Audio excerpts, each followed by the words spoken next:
আসসালামু আলাইকুম এভরিওয়ান, কি অবস্থা সবার? কেমন আছেন সবাই? আশা করি সবাই ভালো আছেন। চলে আসলাম আরো নতুন একটা ভিডিও নিয়ে আপনাদের মাঝে। আমি রাকিব। তো আজকের ব্লগটা হচ্ছে আমরা স্কেটিং করব দীর্ঘ 2 ঘন্টা। তো ফুল ভিডিও দেখবেন আর আমাদের সাথে আরো টিমমেট আছে। তো ভিডিওটা এনজয় করবেন। Let's go.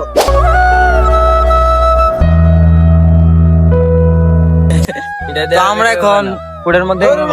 নুরুল ভাই, কি অবস্থা? আছি আলহামদুলিল্লাহ। তোমার কি অবস্থা ভাই? এই তো ভাই আলহামদুলিল্লাহ ভালো আছে। এই যে আমাদের টিমমেট। মোটামুটি সেলিব্রিটি। হ্যাঁ ভাই, আমার ভাই শাকিল সেলিব্রিটি। আজকে যেহেতু শুক্রবার স্কেটিং করার মজা অন্যরকম। আর আমরা প্রত্যেক সপ্তাহে একটাই দিন এই শুক্রবারের জন্য আমরা সবাই অপেক্ষা করি আর সবাই শুক্রবার একসাথে হয়। আর এখন অবকাশে আমাদের স্কেটিং করছি। আর নজরুল ভাই আমরা শুক্রবারে থাকে না, বুধবারে প্রায় সময় থাকে। আর আমরা বুধবার যদি সময় পাই তাহলে বুধবারে স্কেটিং করি। এখন আমরা সেখানে বেজে চলে আসলাম স্কেটিং করতে করতে। আর এখানকার আবহাওয়া খুবই ভালো। আর রিস্কাওয়ালা ভাইটা আমাদের দেখতেছে অনেকক্ষণ ধরে, তাই ওনাকে একটু ভিডিও করে নিলাম। নুরুল ভাই, কেমন অনুভূতি? কেমন?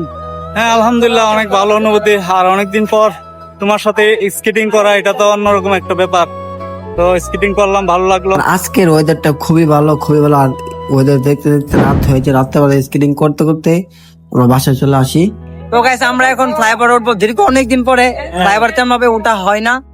আমাদের সাথে সকল টিমমেট আছে, বা ছোটটা রানি না, কারণ ছোট তো হয় পড়ে গেলে একটা রিস্কি, বুঝেন নাই? আর আমি হেলমেট অবশ্যই লাগি সাথে। এখন আগে হেলমেট ইউজ করতাম না। এই আমাদের বড় ভাই এসে বলতে, এই সাবধানে। রাতে বেলা স্কেটিং করার মজা অন্যরকম। উপরে কথা বলতেছে,